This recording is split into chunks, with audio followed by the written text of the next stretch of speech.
patience and intelligence.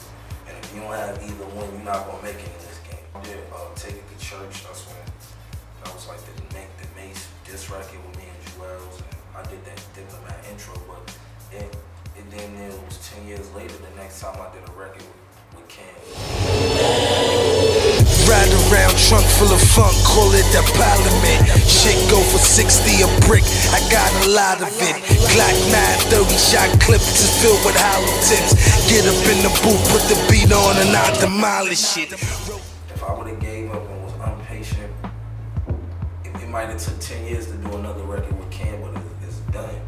You know what I'm saying? And it's popping and people loving it like we never left. You know what I'm saying? You gotta look at situations where you gotta put your pride to the side, because I'm gonna break it down like this. It's 2 plates on the table. One plate is empty, and then you got one plate with a half of a sandwich on it. And it's just like, what are you gonna do? Are you gonna not eat, or you gonna take that half of that sandwich? A smart nigga is gonna take that half of that sandwich and know that it's not an easy road and it's a struggle. What comes with the progress of winning. You know, on the other hand, you look over here, you choose to take the plate with nothing on it, that's exactly what your answer's gonna be, nothing. You're not gonna have nothing.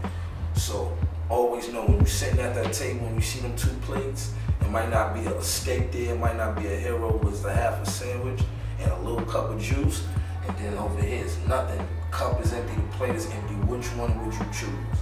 It's just common sense. Take that half a sandwich and a little cup of juice until you're able to put more food on that plate, because there's nothing over here. So don't don't push the plate with the half a sandwich and the juice on the side for the empty plate just because you feel like you deserve more. You know, nobody's not promised nothing, so, you know, in this game, you gotta kind of take what you can get. I got over 15 mixtapes with Purple City. I got over 3 classic EPs myself. I got feature mixtapes with other artists. Like, my catalog is long, and I've been in the game for 20 years, and I still ain't get to where I feel like I need to reach. But if I stop, who would say where I'm gonna be? That's why I keep going, and I'm not gonna stop until I reach those goals. So those artists out there that patience is running short and this little frustration of being artist because you ain't where you wanna be, take that metaphor right there. An empty plate and a plate with a half a sandwich. Which will you take?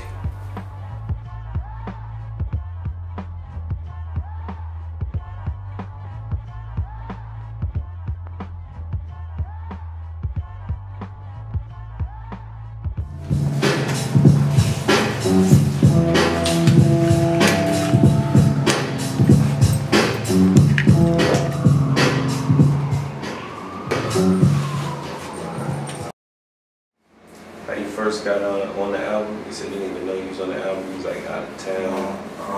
You know, one of them Jay-Z movies. Yeah. You know what I'm saying? How I found out I was on the Diplomat album. Actually, I was living with Lupe Fiasco. Shout out to Lupe and the whole First and 15 family. I was living in Chicago, and I was chilling, working on some music in the basement where all the producers lived at. Like, it was beds and NPCs all around. So I went to the local gas station and got some Dutchess and some magazines and shit just to, you know, unwind in the studio. You know how I get in my zone and shit. I like to read, look at things, listen to things to get inspired. So it was the XXL with 50, Eminem and Dre on the cover, and they had all the albums that was coming out that year and who was on them and all that. So they had the picture. And I looked at the Diplomat album. I was happy to see my niggas in a magazine. So I'm just reading who's doing production and stuff. And when I look who's doing the intro, my name was up there, like Kasa's doing the intro for the Diplomat album. And I was like, oh shit. So I was all hype. I started showing all the producers that I was living with at the time. It was like, yo, that's good shit. So when I came back to New York, because at the time I had caught a gun charge in like 01, 02, caught a gun charge. And I was going back and forth to court. The last time I came to court in New York, my crib got raided in Chicago. And that's the last time I went to Chicago. And that's basically how y'all got the Diplomat immunity intro and all the Purple City mixtape, because I had moved back to New York. after the crib got raided, that Lupe had me staying in.